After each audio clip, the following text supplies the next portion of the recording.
നമസ്കാരം, പുതിയൊരു വീഡിയോയിലേക്ക് എല്ലാവർക്കും സ്വാഗതം. മൈക്ക് ചത്തിരിക്കുന്ന കാര്യം അറിയാതെയാണ് ഇങ്ങനെ നമ്മൾ സംസാരിച്ചുകൊണ്ടിരിക്കുക കേട്ടോ. ഇന്നലെ എഡിറ്റ് എടുത്തപ്പോഴാണ് ഇന്നലെ മുതലേ മൈക്ക് ചീത്തയായിരിക്കുകയാണെന്നുള്ളത് അറിഞ്ഞത്. കാരണം ഇപ്പോഴാണ് എഡിറ്റിംഗ് എല്ലാം നടക്കുന്നത്. അന്ന് നമ്മൾ പോയിട്ട് ഇന്ന് വന്നിട്ട് കുറേശ്ശെ ഇങ്ങനെ നടക്കുന്നതേ ഉള്ളൂ. അപ്പോഴും നമ്മൾ ചെക്ക് ചെയ്തില്ല കേട്ടോ, ഞാൻ ചെക്ക് ചെയ്തില്ല. ഇങ്ങനെ എഡിറ്റ് ചെയ്യാൻ നോക്കുമ്പോഴാണ് ഓരോന്ന് വിഡിത്തരങ്ങൾ കാണുന്നത് കേട്ടോ. അപ്പോൾ എന്തായാലും എൻ്റെ ലിപ്പ് ഒരിടത്ത് കിടക്കും, വോയിസ് വേറൊരിടത്ത് കിടക്കും. അത് നിങ്ങൾ കാര്യമാക്കണ്ട. മൈക്ക് ചീത്ത ആയതുകൊണ്ടാണ് കേട്ടോ വോയിസ് ഓവർ ചെയ്യുന്നത്. ശരി, ഇപ്പോൾ നമ്മൾ ഹൈദരാബാദിലാണുള്ളത്. നാളെ നമ്മൾ ഇന്ന് നമ്മൾ സേലം എത്തും, നാളെ നമ്മൾ വീടെത്തും. സത്യം പറഞ്ഞാൽ ഹൈദരാബാദ് എത്തിയപ്പോൾ ഉള്ള സന്തോഷം ഉണ്ടല്ലോ. ഇന്ന് എനിക്ക് ഇഡ്ഡലി കഴിക്കാം, അതിൻ്റെ സന്തോഷത്തിലാണ് ഞാൻ. കഴിഞ്ഞ 25-26 ദിവസങ്ങളായിട്ട് ഞാൻ ഇഡ്ഡലി കഴിക്കുന്നില്ല. ഇന്ന് നമ്മുടെ യാത്ര തുടങ്ങിയിട്ട് 26 ദിവസമായിരിക്കുകയാണ്. ദോശ അവിടെ നിന്ന് ഇവിടെ നിന്നൊക്കെ വല്ലപ്പോഴും കിട്ടിയിട്ടുണ്ട്, അത് വേറെ കാര്യം. അതെന്നാലും ദോശ എന്നൊക്കെ പറഞ്ഞ് നമുക്ക് മനസ്സിനെ സന്തോഷിപ്പിച്ചുകൊണ്ട് കഴിക്കാമെന്ന് മാത്രമേ ഉള്ളൂ. അത് ദോശയുടെ മാത്രമേ ഉള്ളൂ കേട്ടോ, ഷായില്ല. അങ്ങനെ ഇഡ്ഡലി കഴിക്കാമെന്നല്ലോ എന്നുള്ള സന്തോഷത്തിൽ ഇങ്ങനെ പാറി പറന്ന് നമ്മൾ ഹൈദരാബാദ് കഴിഞ്ഞ് ഒരു മണിക്കൂറൊക്കെ കഴിഞ്ഞപ്പോൾ ഒരു ഫുഡ് കഴിക്കാനായിട്ട് ഒരു സ്ഥലത്ത് നിർത്തി. കഴിഞ്ഞ പ്രാവശ്യം നമ്മൾ വാരണാസി പോയിട്ട് വന്നപ്പോൾ ഈ റെസ്റ്റോറൻറ്റിലാണ് നിർത്തിയത് കേട്ടോ. അടിപൊളി ഇഡ്ഡലിയും അടിപൊളി ദോശയാണ് കേട്ടോ. പക്ഷേ ഇവിടുത്തെ സാമ്പാറിന് ഒരു മധുരമുണ്ട്, എനിക്ക് അതാണ് ഇഷ്ടപ്പെടാത്തത്. സാമ്പാറിൽ മധുരം ഇട്ട് തരും, തേങ്ങ ചമ്മന്തി കിട്ടത്തില്ല, അങ്ങനെയൊക്കെയുള്ള കുറച്ച് കാര്യങ്ങളുണ്ട്. പക്ഷേ എന്നിരുന്നാലും ഇഡ്ഡലിയും ദോശയൊക്കെ അസാധ്യ ടേസ്റ്റ് ആട്ടോ. ഇഡ്ഡലി ആണെങ്കിൽ പഞ്ഞിക്കട്ട പോലെ ഇരിക്കും, ഇങ്ങനെ എടുക്കുമ്പോൾ കയ്യിലിങ്ങനെ പിടിക്കാൻ പോലും കിട്ടത്തില്ല, വായിൽ വയ്ക്കുമ്പോൾ അങ്ങ് മെൽറ്റായി പോകും കേട്ടോ. കഴിഞ്ഞ പ്രാവശ്യം ഞാൻ വാങ്ങിയത് ബട്ടൺ ഇഡ്ഡലിയോ തട്ട് ഇഡ്ഡലിയോ അങ്ങനെ സാമ്പാറിൽ മുങ്ങിക്കിടന്ന കുഞ്ഞിഡ്ഡലി ആയിരുന്നു കേട്ടോ. അത് ഈ സാമ്പാർ മധുരവും കൂടി ആയപ്പോൾ കഴിച്ചപ്പോൾ വല്ലാതെ വന്നു. ഏട്ടനാണെങ്കിൽ അന്ന് പൊടി ഇഡ്ഡലി വാങ്ങി, ഭയങ്കര ടേസ്റ്റായിരുന്നു. ആ ഇഡ്ഡലിയുടെ മുകളിൽ നിറയെ നെയ്യൊക്കെ ഒഴിച്ച് നമ്മുടെ ചമ്മന്തിപ്പൊടിയൊക്കെ ഇട്ട് എന്തൊരു ടേസ്റ്റാണ്, കറിയൊന്നും വേണ്ട കേട്ടോ. അപ്പോൾ എന്തായാലും ആ ഇഡ്ഡലി ഇന്ന് എനിക്ക് കഴിക്കണമെന്നുണ്ടായിരുന്നു. അങ്ങനെ ആ ഇഡ്ഡലി ഞാൻ ഓർഡർ ചെയ്തു. വേദ കഴിഞ്ഞ പ്രാവശ്യം ഗീ റോസ്റ്റ് ആയിരുന്നു, ഇപ്രാവശ്യം ഗീ റോസ്റ്റ്. ഏട്ടനും ഗീ റോസ്റ്റ് കേട്ടോ. ഗീ റോസ്റ്റ് എന്ന് പറഞ്ഞാൽ ഇങ്ങനെ കരിമുരി ഇരിക്കുന്ന ഗീ റോസ്റ്റ്. പക്ഷേ ദോശ വളരെ ചെറുതായിരുന്നു, എങ്കിലും കുഴപ്പമില്ല, നല്ല നെയ്യുടെയൊക്കെ ടേസ്റ്റുള്ള നല്ല ദോശ കേട്ടോ. സാമ്പാർ മാത്രം ശരിയാവില്ല. പിന്നെ മിൻ ചട്നി ഉണ്ടായിരുന്നു, നല്ല മിൻ ചട്നിയായിരുന്നു. പിന്നെ കടല ചട്നി, നമുക്കവിടെ തേങ്ങയൊക്കെ വളരെ കുറവാണ്, അതുകൊണ്ട് കടല ചട്നി എനിക്കിഷ്ടമല്ല, സാമ്പാർ ഇഷ്ടമല്ല. പക്ഷേ നമ്മൾ ആ മിൻ ചട്നിയും കൂട്ടി കഴിക്കാൻ സൂപ്പറായിരുന്നു. കറിയൊന്നുമില്ലെങ്കിലും വെറുതെ ഇഡ്ഡലി കഴിക്കാൻ നല്ല ടേസ്റ്റ്. കാരണം ഇഡ്ഡലിയുടെ മുകളിൽ നിറയെ നെയ്യും ചമ്മന്തിപ്പൊടിയൊക്കെ ഇട്ട് തന്നിട്ടുള്ളതുകൊണ്ട് വെറുതെ കഴിക്കാനും നല്ല സ്വാദായിരുന്നു. അത് കഴിഞ്ഞ് അവിടെ നിന്ന് കോഫി കുടിക്കാതെ ആ റെസ്റ്റോറൻറ്റ് തൊട്ട് ചേർന്നിട്ട് കുംഭകോണം ഫിൽറ്റർ കോഫി ഉണ്ട് കേട്ടോ. കഴിഞ്ഞ പ്രാവശ്യം ഇവിടെ വന്ന് ദോശ കഴിച്ചിട്ട് ഫിൽറ്റർ കോഫി കുടിച്ചായിരുന്നു. ആ ഒരു ഓർമ്മ വെച്ചിട്ട് വീണ്ടും ഇപ്രാവശ്യവും വന്ന് ഫിൽറ്റർ കോഫി കുടിച്ചു കേട്ടോ. എത്ര ദിവസത്തിന് ശേഷമാണ് മക്കളെ ഒരു കോഫി കുടിക്കുന്നതെന്ന് അറിയോ? അത് നമുക്ക് സാധാ കോഫിയൊക്കെ കുടിക്കുമ്പോൾ വല്ലാതെ വരും കേട്ടോ. ഇതുപോലെ ഫിൽറ്റർ കോഫിയൊക്കെ കുടിക്കുമ്പോൾ ഉണ്ടല്ലോ, നല്ല കടുപ്പത്തിന് നല്ല കയ്ക്കും ആ കോഫി, അതിനൊരു പ്രത്യേക ടേസ്റ്റാണ് കേട്ടോ. പണ്ട് എനിക്ക് കഴിക്കുന്ന കോഫി ഇഷ്ടമല്ലായിരുന്നു, ഇപ്പോൾ എനിക്ക് കയ്പ്പുള്ള കോഫി തന്നെ വേണം. പക്ഷെ അത് ഈ സാധാ ഡുക്കിലി കടകളിൽ കയറി കുടിച്ചാൽ ശരിയാവത്തില്ല. അത് ഈ വെജിറ്റേറിയൻ കടകളിലൊക്കെ ചിലപ്പോൾ കയറി കഴിച്ചാൽ ശരിയാവത്തില്ല കേട്ടോ. ഇതുപോലെ ഫിൽറ്റർ കോഫിയൊക്കെ കുടിക്കുന്നിടത്ത് കയറി കഴിച്ചാൽ നല്ലൊരു സ്വാദ് കിട്ടും. അങ്ങനെ കോഫിയൊക്കെ വാങ്ങിച്ച് കുടിച്ച് സന്തോഷത്തോടെ നമ്മളിങ്ങനെ യാത്ര തുടർന്ന് വന്നപ്പോഴേക്കും രണ്ട് സൈഡിലും, ഹൈദരാബാദ് കഴിഞ്ഞ് രണ്ട് സൈഡിലും ഇങ്ങനെ മാങ്ങ വെച്ചുകൊണ്ട് നിൽക്കുക കേട്ടോ. നിറയെ മാങ്ങാത്തോട്ടം, മാവിൻ്റെ തോട്ടം ഉണ്ട് കേട്ടോ.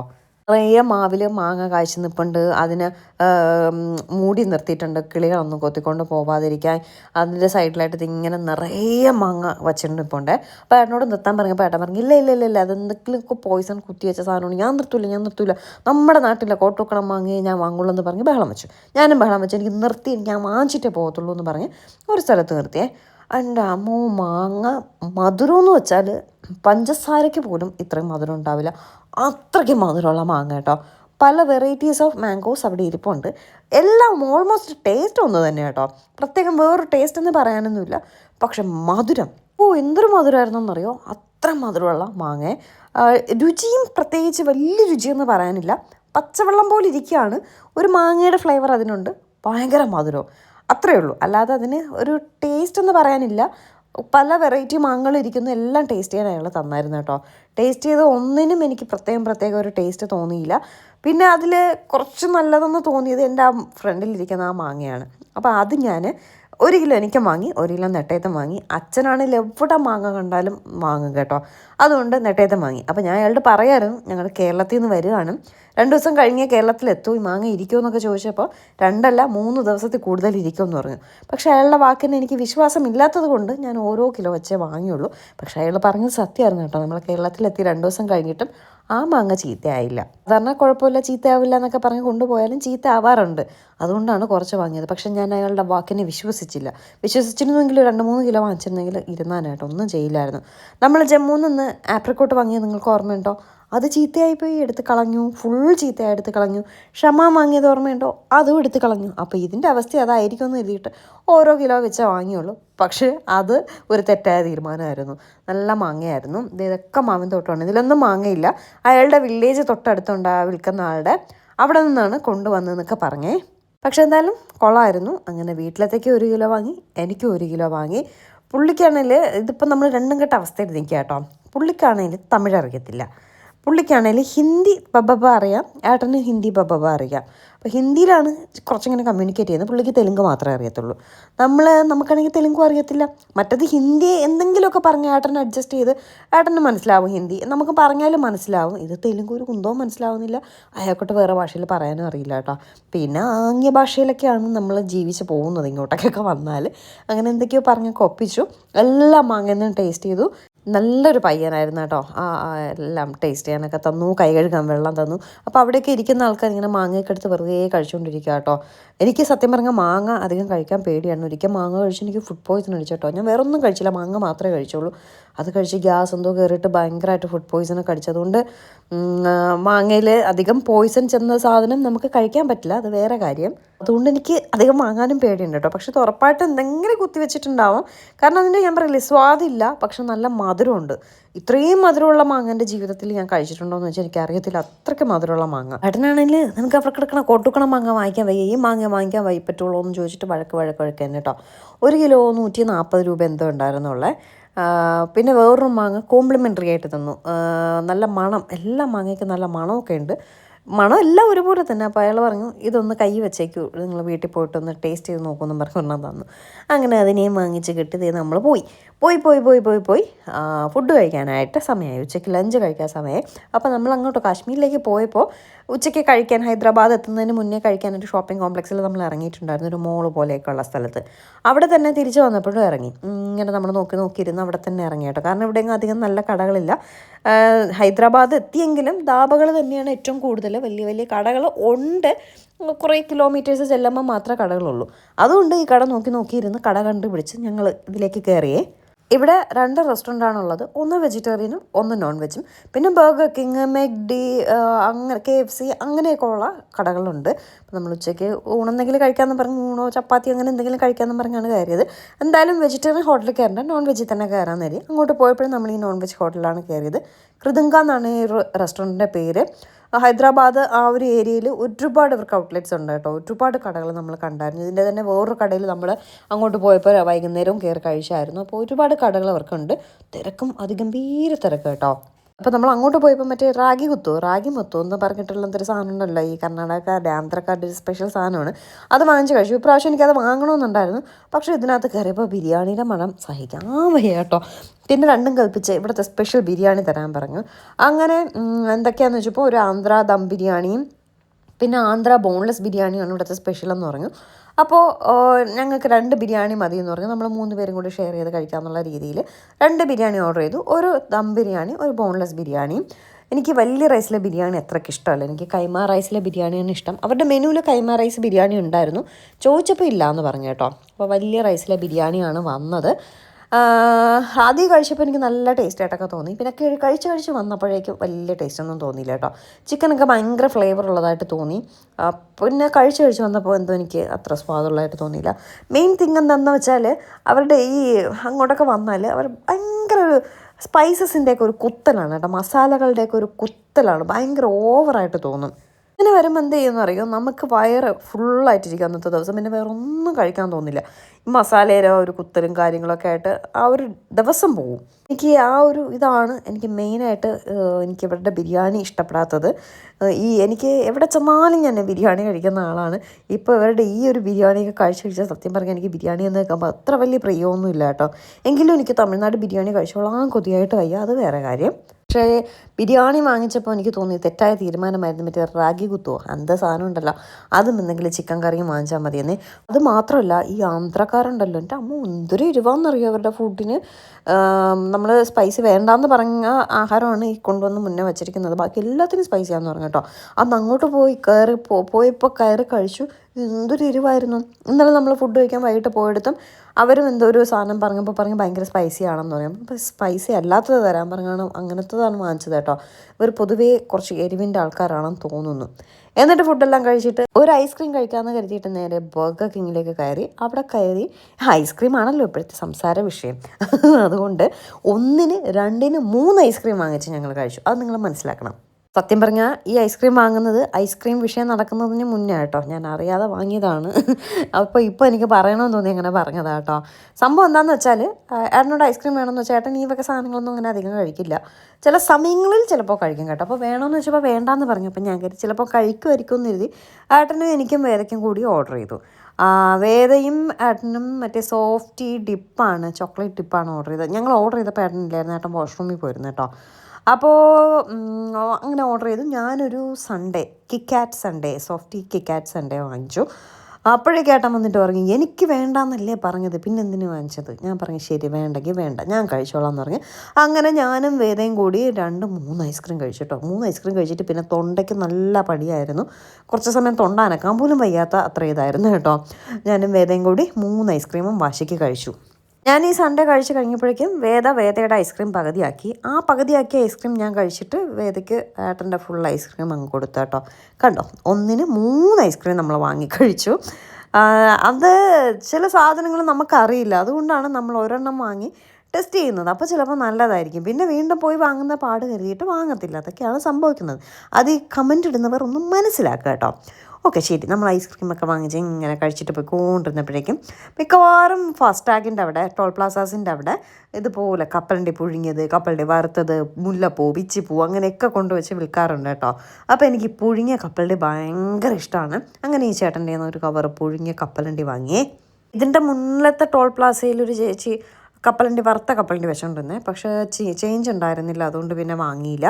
അപ്പോൾ ഈ ചേട്ടൻ്റെ ചേഞ്ച് ഉണ്ട്. എന്നാൽ വിഡ്ഢിയായ ഞാൻ ഒരു കവർ 30 രൂപയും 2 കവർ 50 രൂപയേ ഉള്ളൂ എന്ന് പറഞ്ഞു. എനിക്ക് ഭയങ്കര ഇഷ്ടമാണ്. എന്നാൽ 2 കവർ വാങ്ങണ്ടേ? ഞാനേ ഒരു കവറേ വാങ്ങിയുള്ളൂ. അതിൻ്റെ മെയിൻ റീസൺ എന്താണെന്ന് വെച്ചാൽ ഇരുന്നാൽ കഴിച്ചുകൊണ്ടേയിരിക്കും. കപ്പലിൻ്റെയൊക്കെ ഗ്യാസാണ്. ഇപ്രാവശ്യത്തെ ട്രിപ്പിന് വലിയ രീതിയിൽ വയറിന് പണി കിട്ടിയിട്ടില്ല. വെറുതെ വാങ്ങിച്ച് കഴിച്ച് പണി ഉണ്ടാക്കണ്ടെന്ന് കരുതിയിട്ടാണ് മനഃപൂർവ്വം തന്നെ കേട്ടോ ഞാൻ ഒരു കവർ വാങ്ങിയത്. അങ്ങനെ കപ്പലണ്ടിയൊക്കെ കുറച്ചിരുന്നപ്പോഴേക്കും റോഡ് സൈഡ് ഫുൾ മുല്ലപ്പൂവും വെച്ച് നിൽക്കുകയാണ്. ഇതിപ്പോൾ നമ്മൾ തമിഴ്നാട് കയറിയിട്ടുണ്ടേ.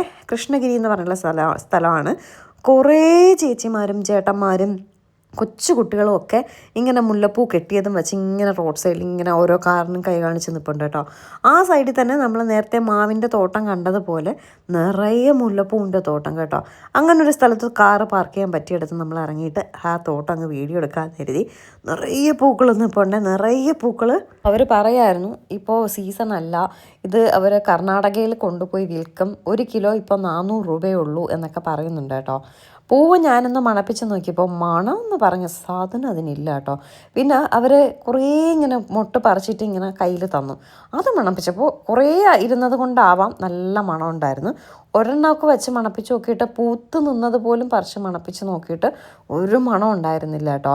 അപ്പോൾ ഞാൻ കേട്ടോ ഇതിനിപ്പോൾ നിങ്ങൾ കർണാടകയിൽ കൊണ്ടുപോകുമെന്ന് വെച്ചപ്പോൾ പറഞ്ഞു ഇല്ല, ഇത് ഇങ്ങനെ റോഡ് സൈഡിൽ ആ ചേച്ചിമാരൊക്കെ വിൽക്കാൻ നിന്നില്ലേ, അതുപോലെ വിൽക്കാൻ വേണ്ടിയിട്ട് പറിക്കുന്നതാണെന്ന് പറഞ്ഞേ. അപ്പോൾ പറിച്ചുകൊണ്ടിരുന്ന ചേട്ടൻ ചോദിച്ചു, നിങ്ങൾ എവിടെ നിന്നാണ് വരുന്നത്, തമിഴ്നാട്ടിൽ നിന്നാണോ കർണാടകയിൽ നിന്നാണോ? ഞാൻ പറഞ്ഞില്ല, കേരളത്തിൽ നിന്നാണ്. ഓ കേരളത്തിൽ നിന്നാണോ? ഞാൻ ശബരിമല വരാറുണ്ട്, എല്ലാ വർഷവും വരാറുണ്ട്, ഈ വർഷവും പോയിട്ടുണ്ടായിരുന്നു എന്നൊക്കെ പറഞ്ഞ ചേട്ടൻ ഇങ്ങനെ സംസാരിച്ചു. ഒരു പിടി പൂ വീഡിയോ എടുക്കാൻ എന്താ ഫോട്ടോ എടുത്തോളൂ എന്നൊക്കെ പറഞ്ഞ് ഇങ്ങനെ ഒരു പിടി പൂ കയ്യിൽ തന്നു കേട്ടോ. ഈ പൂ നിറയെ പൂരുന്നോണ്ടാവാം നല്ല മണം ഉണ്ടായിരുന്നു. എങ്കിലും ആ പണ്ടത്തെ മുല്ലപ്പൂവിൻ്റെ മണമൊന്നുമില്ല കേട്ടോ. അങ്ങനെ മുല്ലപ്പൂ തോട്ടമൊക്കെ നമ്മൾ വീഡിയോ എടുത്തു. നിറയെ നിൽപ്പുണ്ട്. 2 ചേട്ടന്മാർ നിന്നാണ് മൊട്ടിങ്ങനെ പറിച്ച് അവരൊരു ഫ്രണ്ടിലൊരു സഞ്ചി പോലെ ഇട്ടിട്ടുണ്ട് കേട്ടോ, കവർ പോലെ. അതിനകത്തേക്ക് ഇങ്ങനെ പറിച്ചിടുന്നുണ്ട്. ഇതുപോലെ അപ്പുറമൊക്കെ നിറയെ തോട്ടങ്ങളുണ്ട് മുല്ലപ്പൂ. അവിടെ നിറയെ ആൾക്കാർ നിന്ന് പറിക്കുന്നുണ്ട്. അപ്പം ഇങ്ങനെ നമ്മൾ ഇങ്ങനെ പോകുമ്പോൾ കാറിന് കൈ കാണിച്ചവർ എനിക്കിപ്പോൾ വേണമെങ്കിൽ നിർത്തിയിട്ട് നമുക്ക് അവരെ നിന്ന് വാങ്ങാം. നല്ല ലാഭത്തിന് കിട്ടും കേട്ടോ. കെട്ടിയ പൂ നല്ല ലാഭത്തിന് കിട്ടും. കഴിഞ്ഞ പ്രാവശ്യം എന്തോ നമ്മൾ വന്നപ്പോൾ ഞാനിങ്ങനെ അന്ന് ചീമയുടെ എന്തോ വളകാപ്പ് എന്തോ അല്ലായിരുന്നോ, അപ്പോൾ വാങ്ങാമെന്നും പറഞ്ഞ് പൂ വാങ്ങാമെന്നും പറഞ്ഞ് ഇങ്ങനെ നിർത്തിയപ്പോഴേക്കും അത് ഭയങ്കര മുട്ട, ചെറിയ മുട്ടായിരുന്നു കേട്ടോ. അത് പൂ വിരിഞ്ഞ് വരുന്ന മുട്ടല്ലായിരുന്നു, അത്രയും ചെറിയ മുട്ടായതുകൊണ്ടാണ് ഞാൻ വാങ്ങാത്തത്. പക്ഷേ ഈ ചേട്ടന്മാർ പറിക്കുന്നത് കുറച്ച് വിരിയുന്ന ടൈപ്പ് മുട്ട് തന്നെ കേട്ടോ. അങ്ങനെ നമ്മൾ പൂവെല്ലാം പൂത്തോട്ടം എല്ലാം എടുത്ത ശേഷം ഇങ്ങനെ വന്നപ്പോൾ കാണാം കറിവേപ്പില അവിടെ നിൽപ്പുണ്ടേ. അങ്ങനെ ഞാൻ ആ ചേട്ടന്മാരോട് ചോദിച്ചു, കറിവേപ്പില എടുത്തോട്ടെ ചേട്ടാന്ന് ചോദിച്ചു. അതിനെന്താ ധാരാളം എടുത്തോ എന്ന് പറഞ്ഞു. ഒടിച്ചു കൊണ്ട് പോകുമെന്ന് പറഞ്ഞു. അങ്ങനെ പിന്നെ ഞാൻ അങ്ങോട്ട് ഒടിക്കാൻ തുടങ്ങി. അതിൻ്റെ വേരറ്റം വരെ ഞാൻ ഒടിച്ചെടുത്തു കേട്ടോ. അങ്ങനെ ഏട്ടൻ ചോദിച്ചു, നിനക്ക് തലയ്ക്ക് വട്ടാണ്, ഇത് കൊണ്ടുവന്ന് ചീത്തയാക്കി കളയാനല്ലേ, എന്തിനാണ് ആവശ്യമില്ലാതെ അവിടെ അങ്ങനെ നിന്നിരുന്നെങ്കിൽ ആരെങ്കിലും ഒടിച്ചെടുക്കൂലേ എന്നൊക്കെ ചോദിച്ചു എന്നെ വഴക്ക് പറഞ്ഞു. ഞാൻ പറഞ്ഞു, വീട്ടിൽ ചെന്ന് മീൻകറി വയ്ക്കുമ്പോഴേ അതിലിടാൻ വേണ്ടേ എന്ന് ഞാനും തിരിച്ച് ചോദിച്ചിട്ട് കുറച്ചെങ്കിൽ ഒടിച്ചെടുത്ത് കേട്ടോ. എന്നിട്ട് വീട്ടിൽ ചെന്ന് ഞാൻ അതിനെ ഊരി ഒരു കവറിലാക്കിയൊക്കെ വച്ചു. പക്ഷേ വീട്ടിൽ ചെന്ന് 2 ദിവസം കഴിഞ്ഞല്ലേ നമ്മൾ വീടെത്തിയത്, ചെറുതായിട്ടൊന്ന് വാടി തുടങ്ങി കേട്ടോ. നല്ല ഫ്രഷായിട്ടിരുന്നു. എന്തൊരു മണമായിരുന്നു എന്നറിയോ കറിവേപ്പില. നമ്മൾ ആ വണ്ടിക്കകത്ത് വെച്ചിരുന്ന കാറ് ഫുൾ കറിവേപ്പിലയുടെ മണമായിരുന്നു, നല്ല മണമായിരുന്നു കേട്ടോ. അങ്ങനെ കറിവേപ്പിലൊക്കെ പറിച്ച് കാറിൽ കൊണ്ടുവച്ചപ്പോൾ നമ്മൾ കാറ് പാർക്ക് ചെയ്തതിൻ്റെ അടുത്തത് ഇങ്ങനെ മീൻ വറുത്തുകൊണ്ടിരിക്കുകയായിരുന്നേ. ഇതിപ്പോൾ നമ്മൾ കൃഷ്ണഗിരിയിലാണുള്ളത്. വരുന്ന വഴിക്കെല്ലാം ഇതുപോലെ മീൻ ഇങ്ങനെ വറുത്ത് ആൾക്കാരൊക്കെ വന്ന് വാങ്ങി കഴിക്കുന്നുണ്ടായിരുന്നേ. അപ്പോൾ എന്ത് മീനാന്ന് ചോദിച്ചപ്പോൾ തിലോപ്പിയ മീൻ, സിലോപ്പിയ എന്നൊക്കെ പറയത്തില്ലേ, ആ മീനാട്ടോ. അപ്പോൾ ഞങ്ങൾക്ക് ഇതിനോടൊപ്പം കഴിക്കാൻ പൊറോട്ട ഉണ്ടോയെന്ന് ചോദിച്ചാൽ പറയും പൊറോട്ട ഇല്ല, ചോറാണുള്ളത് എന്ന് പറഞ്ഞ് അങ്ങനെ ആൾക്കാരൊക്കെ അകത്തിരുന്ന് കഴിക്കുന്നുണ്ട്. കണ്ടിട്ട് സത്യം പറഞ്ഞാൽ നല്ല മണവും കൊതിയൊക്കെ വന്നു. പക്ഷേ റിസ്ക് എടുക്കാൻ വയ്യാത്തതുകൊണ്ട് കഴിച്ചില്ല. ചായ കുടിക്കാമെന്നും പറഞ്ഞാണ്, ചായയും കുടിക്കാം, മുല്ലപ്പൂ തോട്ടം എടുക്കാമെന്നും പറഞ്ഞാണ് അവിടെ നിർത്തിയത്. പക്ഷേ ചായ ഒന്നുമില്ല, അവിടെ ചോറും മീൻ വറുത്തതും മാത്രമേ ഉള്ളൂ കേട്ടോ. പിന്നെ നമ്മളവിടെ നിന്ന് കുറച്ച് വീഡിയോ ഒക്കെ എടുത്തിട്ട് ഇങ്ങനെ പോകുന്ന വഴിക്ക് ഇങ്ങനെ 2 സൈഡിലും നിറയെ മാങ്ങ, പല വെറൈറ്റി മാങ്ങകൾ പല ഫാഷനിൽ അവർ അടുക്കി വെച്ചിട്ടുണ്ട് കേട്ടോ. നമ്മൾ കാശ്മീരിലേക്ക് പോയപ്പോഴും സേലം കഴിഞ്ഞ് 2 സൈഡിലും ഫുള്ള് ഇങ്ങനെ നിറയെ വെച്ചിട്ടുണ്ടായിരുന്നേ. നമ്മളിപ്പോൾ ഓൾറെഡി വാങ്ങിയല്ലോ, അതുകൊണ്ട് പിന്നെ നിർത്തിയൊന്നുമില്ല. അങ്ങനെ കുറച്ച് മുന്നോട്ട് പോയിട്ട് ഒരു ചായ എല്ലാം കുടിക്കാമെന്ന് കരുതി. പറഞ്ഞില്ലേ, ഇവരുടെ ബിരിയാണി കഴിച്ചാലേ പിന്നെ നമുക്ക് വേറെ ഒന്നും കഴിക്കാൻ തോന്നത്തില്ല. എനിക്കാണെങ്കിൽ വയറ് ഫുള്ളായിരിക്കും പോലെ, അതുകൊണ്ട് ചായ പോലും കുടിക്കണമെന്നില്ല. കപ്പലണ്ടി കഴിച്ചു കേട്ടോ, എനിക്കിഷ്ടമുള്ളതുകൊണ്ടാവാം കപ്പലണ്ടി ഞാൻ കഴിച്ചു. പിന്നെ കട്ടൻ ചായയാണ് ഞാൻ കുടിച്ചത്. കട്ടൻ ചായ പറഞ്ഞു ആ ചേട്ടൻ കട്ടൻ കാപ്പിയാണ് തന്നത് കേട്ടോ. വൈകിട്ടൊരു കൊത്തു പൊറോട്ടയൊക്കെ കഴിക്കണമെന്ന് വലിയ അതിയായ മോഹവും ആഗ്രഹമൊക്കെ ഉണ്ടായിരുന്നു. പക്ഷേ വയറിങ്ങനെ നിറഞ്ഞു നിൽക്കും പോലെ ഇരിക്കുന്നത് കൊണ്ട് ഞാൻ പിന്നെ വൈകിട്ടൊന്നും കഴിച്ചില്ല കേട്ടോ. കാരണം എനിക്കിനി പണി വാങ്ങിച്ച് വയ്ക്കാൻ വയ്യ. വയറ് ഓൾറെഡി ഫുള്ളായതുപോലെ ഇരിക്കുകയാണ്. പിന്നെ അതിൻ്റെ മീതെ വീണ്ടും നമ്മൾ വാങ്ങിച്ച് കഴിച്ചാൽ ചിലപ്പോൾ ഡൈജസ്റ്റ് ആവത്തില്ല. അതുകൊണ്ട് ഞാൻ പിന്നെ വാങ്ങിയില്ല കേട്ടോ. വൈകിട്ട് കൊത്തു പൊറോട്ട, എനിക്ക് തമിഴ്നാട്ടിൽ വന്നാൽ കൊത്തു പൊറോട്ട കഴിക്കാൻ ഭയങ്കര ഇഷ്ടമാണ്. എനിക്ക് അതങ്ങനെ അധികം കഴിക്കുന്നത് ഇഷ്ടമല്ല, പക്ഷേ എന്തോ എനിക്ക് കൊത്തു പൊറോട്ട ഇഷ്ടമാണേ. അങ്ങനെ ഒരു കട്ടൻ കാപ്പിയൊക്കെ കുടിച്ച് നമ്മൾ നേരെ സേലത്ത് റൂമിലെത്തി. റോഡ് ഭയങ്കര ബ്ലോക്കായിരുന്നു. അതെപ്പോഴും അങ്ങനെയാണ്. നമ്മൾ ഹൈദരാബാദിൽ നിന്ന് സേലം എത്താനും സേലത്തു നിന്ന് ഹൈദരാബാദ് എത്താനുമാണ് ഏറ്റവും താമസം എടുക്കുന്നത്. ബാംഗ്ലൂരൊക്കെ വന്നാലുള്ള കാട്ട് റൂട്ടെല്ലാം കയറി ഒരു സമയമാവും കേട്ടോ നമ്മൾ എത്താനായിട്ട്. സേലത്ത് സ്ഥിരം റൂം എടുക്കുന്ന ഹോട്ടൽ ഗ്രീൻ റിഡ്ജ് എന്ന് പറഞ്ഞിട്ടുള്ള സ്ഥലത്താണ്. അവിടെ തന്നെ ഇപ്രാവശ്യവും നമ്മൾ റൂം എടുത്തിട്ടുണ്ടായിരുന്നു. ഇവിടെ ഭയങ്കര ഓവർ പ്രൈസ്ഡ് ആയിട്ട് എനിക്ക് തോന്നി. അതിനെ പറ്റിയിട്ടുള്ള റൂമൊന്നും അല്ല അവർ തരുന്നത്. എങ്കിലും നമ്മൾ സ്ഥിരം എടുക്കുന്നത് കൊണ്ടും പരിചയമുള്ളത് കൊണ്ടും നമ്മൾ പിന്നെ ഇവിടെ തന്നെ എടുത്തു. എൻ്റെ ബാഗിൻ്റെ വള്ളിയൊക്കെ പൊട്ടി കേട്ടോ. 10,000-3000 രൂപ കൊടുത്തെന്ന് വാങ്ങിയ ബാഗാണ്. ഭയങ്കര മോശം ബാഗാട്ടോ. അത് പെട്ടെന്ന് തന്നെ പൊട്ടിപ്പോയി. അതുകൊണ്ട് ഞാനിങ്ങനെ വിഷമിച്ചിരിക്കുകയാണ്. എന്നിട്ട് അച്ഛനും മോളും കൂടി പറഞ്ഞു, വാ കഴിക്കാൻ പോകാം, അപ്പുറത്ത് കൊത്തു പൊറോട്ട അന്ന് കഴിച്ചിടത്ത് പോയി കഴിക്കാമെന്നൊക്കെ പറഞ്ഞു. ഞാൻ പറഞ്ഞു എനിക്കൊന്നും വേണ്ടാന്ന് പറഞ്ഞു താഴെ റെസ്റ്റോറൻറ്റിൽ ഇറങ്ങിയിട്ട് ഈ അച്ഛനും മോളും കൂടി ചപ്പാത്തിയും ചിക്കൻ 65 വാങ്ങി കഴിച്ചേ. ഞാനൊരു 65 മാത്രമേ കഴിച്ചുള്ളൂ. വിശപ്പില്ല, വയറിങ്ങനെ നിറഞ്ഞതുപോലെ ഇരിക്കുകയാണ്. ആ മസാലയുടെ കുത്തലിങ്ങനെ എനിക്കിങ്ങനെ മനസ്സിൽ ഓർമ്മ പറഞ്ഞു. അതുകൊണ്ട് വേണ്ട എന്നുള്ളൊരു തീരുമാനത്തിൽ ഞാൻ എടുത്തു. എന്നിട്ട് ഏട്ടൻ പറഞ്ഞു, ഒരു കൊത്തു പൊറോട്ട നീ വാങ്ങിയിരുന്നിട്ട് കുറച്ചെങ്കിലും കഴിക്കാൻ പറഞ്ഞു. വേണ്ട എന്ന് പറഞ്ഞാൽ വേണ്ട എന്ന് പറഞ്ഞ് കഴിച്ചില്ല. കൊതിപ്പിച്ച് ഈ അച്ഛനും മോളും കൂടി കഴിച്ചു കേട്ടോ. ഇവിടെയും ചിക്കൻ ഫ്രൈ, നമ്മുടെ ചിക്കൻ ഫ്രൈ കിട്ടണമെങ്കിൽ കേരളത്തിൽ തന്നെ പോകണം. ഇവിടെ ചിക്കൻ 65 കൂടുതലും ഉള്ളത്. പൊറോട്ട ചോദിച്ചു വേദ, അപ്പോൾ പൊറോട്ട ഇല്ല, മറ്റേ നോർത്ത് ഇന്ത്യൻ പറാത്ത തരാമെന്ന് പറഞ്ഞു. അത് കേട്ടപ്പോഴേ വേദ പറഞ്ഞു വേണ്ട ചപ്പാത്തി മതി എന്ന് പറഞ്ഞു. ചപ്പാത്തിയും ചിക്കൻ 65 വാങ്ങി കേട്ടോ. നല്ല സ്വാദുള്ള ചിക്കൻ 65 ആയിരുന്നേ. ഞാൻ ഒരു പീസേ കഴിച്ചുള്ളൂ, അതിൻ്റെ വിഷം എനിക്ക് നന്നായിട്ടുണ്ട്.